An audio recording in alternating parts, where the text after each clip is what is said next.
वारकऱ्यांसाठी नेहमी एक पाऊल पुढे असणारे श्रीमंत वारकरी न्यूज। आमचे मुलं आम्हाला आजच्या आजच भेटायला पाहिजे।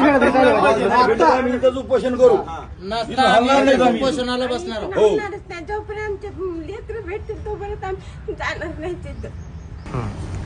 काल तुम्ही बालकल्याण उचललेले मुलं त्यांच्याकडे भेटायला गेले, तिथली परिस्थिती कशी होती?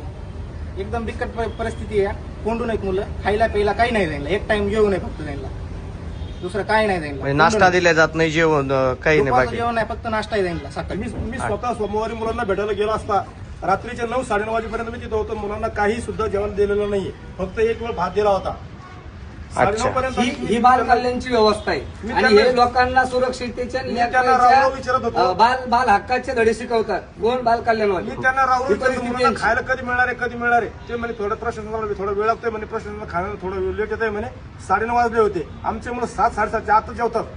आणि बाल कल्याण तर रविवारी 6 वाजता उचललं म्हणते। आम्हाला कॉल कधी केला? मंगळवारी कधी केला? 11:30 वाजता जेव्हा तक्रार नोंद झाली पोलीस स्टेशनला। हो, आम्ही राहतो 700 किलोमीटर, सांगा आम्ही कसं यायचं फक्त? मी 3.5 कॉल करून केव्हा कोर्टाचे आदेश यायचे असं सांगणं आम्हाला। आमची मुलं आम्हाला हवे। बरं, उचलल्याच्या नंतर सांगितलं तुम्हाला तुमची मुलं सुरक्षित आहे, बरोबर? त्यांना खायला भेटतंय का? मग ते काही सांगितलं नाही, आम्ही काही सांगू शकत नाही। नंतर सांगितलं आम्हाला की तुमचे मुलं उचललेले आहेत आणि काल फोन आलाय। बरं, ऐका ज्या दिवशी मुलं उचलली त्याच्या अगोदर तुमचं मुलांच्या सोबत कधी 8 दिवसापूर्वी बोलणं झालं, 4 दिवसापूर्वी, महिन्यापूर्वी, किती दिवसात बोलणं झालं?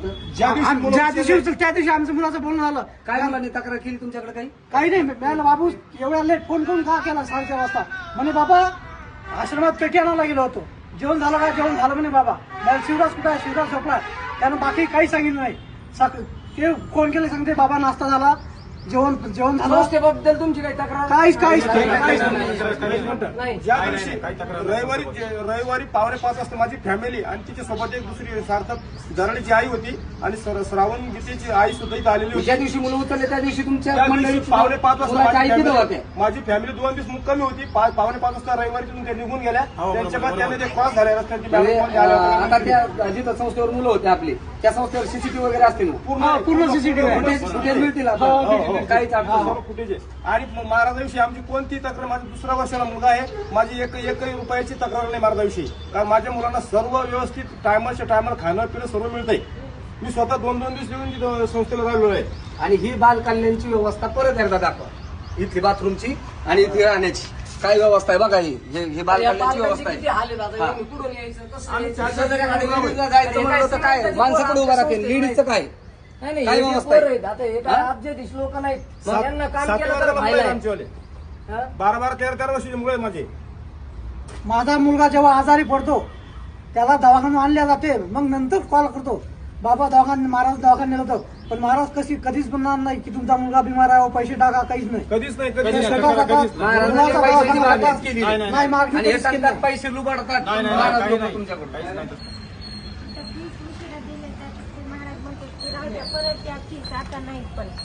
फीसच्या बाबतीत 7,000 रुपये पण मला माझा अक्षरशः त्यांच्या डोळ्यात पाणी येते। 3-4 दिवस झाले लेकरं दिसत नाही, काय परिस्थिती असेल? आणि सध्या परिस्थिती याच्यात कुठल्याही प्रकारचा बनावटीपणा नाहीये, सगळे पालक आहेत, याच्यात कुठलाही बनावटपणा नाहीये।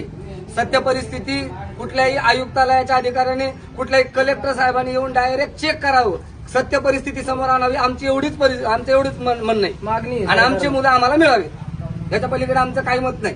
आमचे मुलं आम्हाला आजच्या आजच भेटायला पाहिजे। उपोषण करू उपोषणाला बसणार। जोपर्यंत लेकरं भेटतील तोपर्यंत आम्ही जाणार नाही तिथं। आज अक्षरशः जे गावाकडून पालक आले त्यांची तर अक्षरशः डोळ्यात पाणी येतं, तरी प्रशासन त्यांच्याकडे मुलं देण्याला तयार नाहीये। किती वाजले? आता 11:30 वाजले, 11:30 वाजेपर्यंत सुद्धा अधिकारी हजर नाहीत। 11:30 वाजले तरी अधिकारी हजर नाही, तरी काय सांगितलं? आपण गेलो होतो तिथं ऑफिसला, काय सांगितलं? अजून अधिकारी आलेले नाही। 11:30 वाजता जर ऑफिस उघडत नाही तर मग किती वाजता उघडतं? आणि एकाची नाही, अशा अनेक पालकांची ही तक्रार आहे, अनेक पालकांची ही परिस्थिती आहे।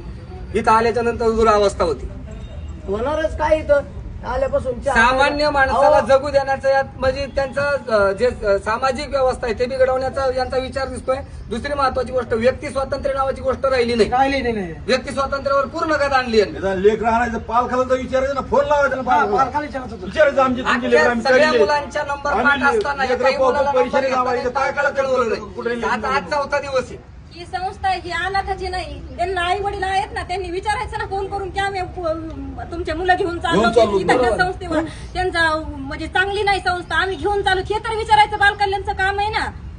की तुम्ही मुलं आमची तुम्ही उचलता 8 वाजता 10 वाजता संध्याकाळी फोन करतात आणि तिसऱ्या ते दिवशी. कोण उचलले आम्हाला लेकर माहितीच नाही तर कोण उचललेले. अजून हे पालक अजून मुलांना पाहिजे भेटलेले. बघत होतो आम्ही सारे याच्यात. काही दिले दिवस आमचे पुण्यात मुलं फिरत म्हणून. होते, यांना मिळत हा? नाही. फोन मिळत लावला नाही तर फोन आम्हाला. उचलले गेलेले किती वेळेस आम्ही अधिकाऱ्यांकडून. बघत होतो.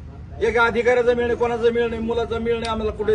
आमच्या मुलाचं ते तुम्ही अधिकारी आहेत पण मुलं आमचे आहेत ना. तुम्ही तक्रार आम्हाला सांगायचं ना, ही संस्था चांगली नाही असं नाही. त्यावेळेस आम्ही पाहिलं असतं संस्था एवढी चांगली, सगळे मुलं चांगले, सुरक्षित शिक्षण त्यांचं चांगलं. पालकाला फोन तरी करायचा तुम्ही त्याला उचलता, काम होतं संध्याकाळी त्यांचं. नेता. तुमचे मुलं आम्ही असे हे गेलेत म्हणून. 4 वर्ष झाली माझा मुलगा राहिले. आणि मुलं न्यायच्या अगोदर महाराजांना टार्गेट केलंय. पोलिसांनी उचलून न्यायला लावलं. अहो, लय हात दिसायला इथं. कसलीही तक्रार नसताना पोलिसांना उचलून न्यायला. नोटीस लावायचं ना, आम्ही इकडे फलाना ठिकाणी घेऊन चाललो म्हणून. कसली नोटीस नाही, काहीच दिलं नाही.